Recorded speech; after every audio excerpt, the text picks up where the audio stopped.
I laughed at my own husband right at our dinner table in front of our closest friends, and I called him jealous.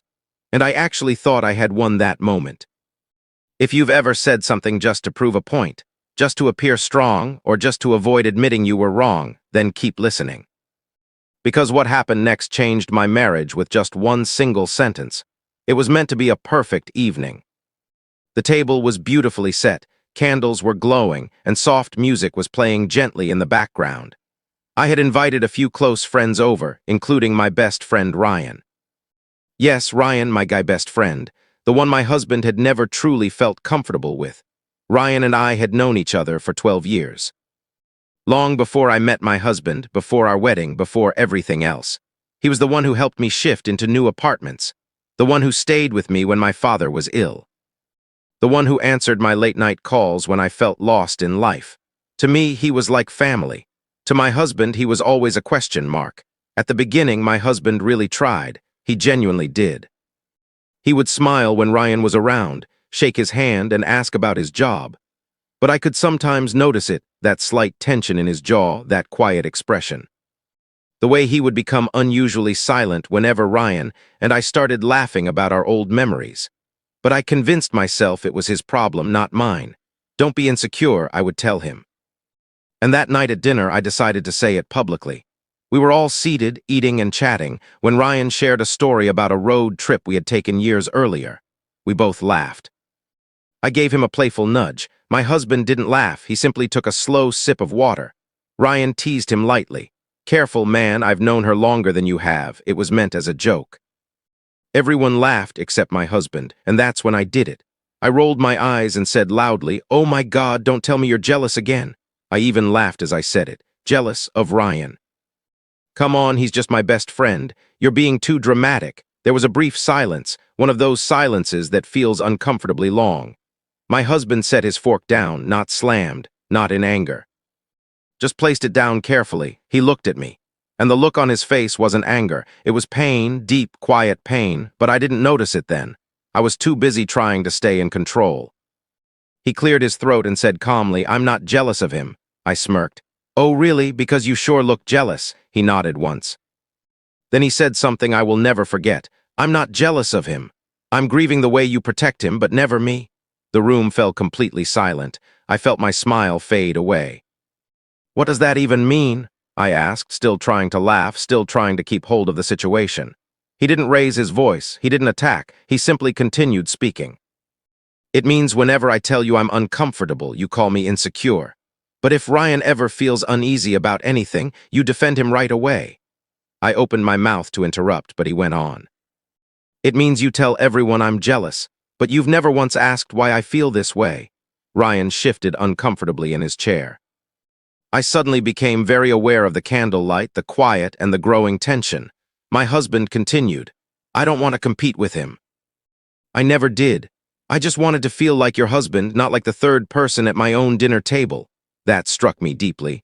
Hard, I tried to brush it off with another laugh. "You're being dramatic." But my voice no longer sounded confident. He shook his head gently. "No, I've just been quiet. That's different." I didn't know what to say. For the first time that night, I wasn't winning. He turned to Ryan politely and said, "I respect your friendship, I truly do.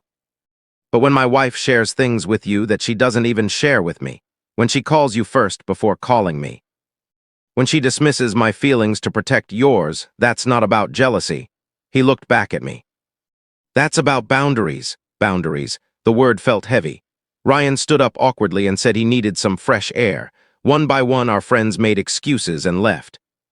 And suddenly it was just the two of us. The candles were still burning, the food remained untouched, and the silence felt thick. I felt angry, embarrassed, and exposed. "How dare you say that in front of everyone?" I snapped. He looked exhausted. "How many times have I tried to tell you in private?" I froze because he was right. He had tried. There were nights, he said, when it felt like I prioritized Ryan, and I had replied, "You're overthinking." There were mornings, he said, when I canceled plans with him for Ryan. And I had told him, "He needs me. Stop being controlling." I had labeled his feelings instead of listening to them. He rubbed his face and said quietly, "I don't want you to lose your friend. I just don't want to lose my place in your life." Something inside me broke. because I realized I had been so focused on proving I wasn't doing anything wrong that I never stopped to ask if I was hurting him. There is a difference, and I had missed it completely. I sat down slowly.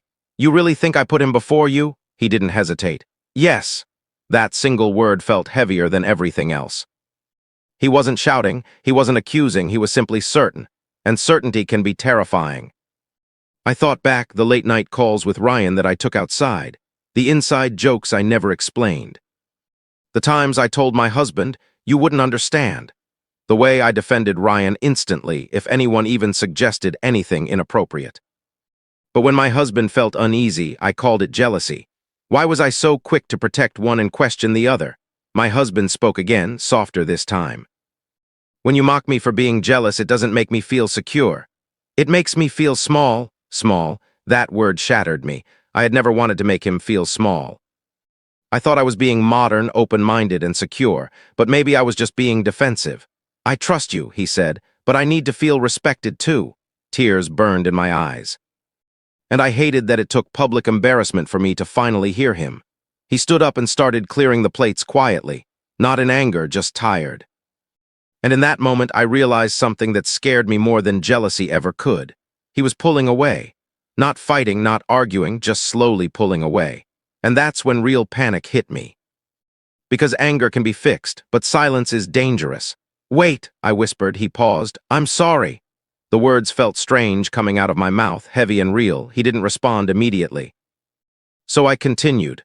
I thought if I admitted you were right, it meant I was wrong. I didn't want to be the bad guy. He looked at me carefully. This was never about being right, he said.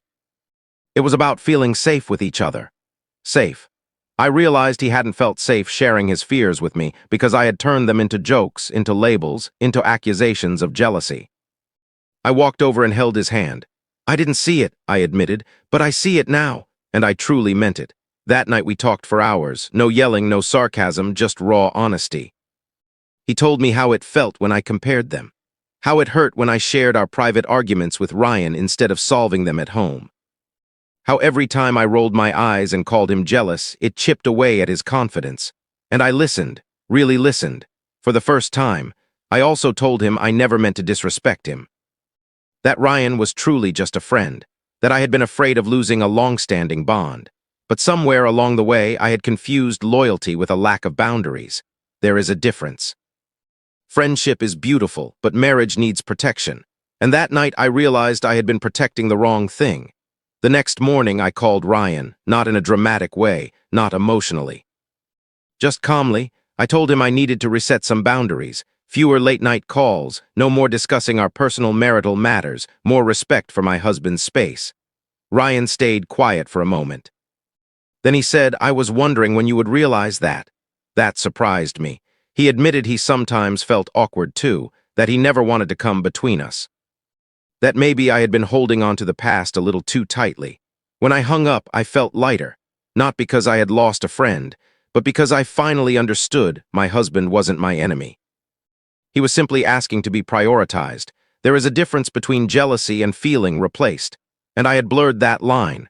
A week later, my husband and I had dinner again, just the two of us. Same table, no friends, no audience, and he smiled at me in a way I hadn't seen in months, relaxed. Secure, chosen, that's the word, chosen. Love isn't just about trust.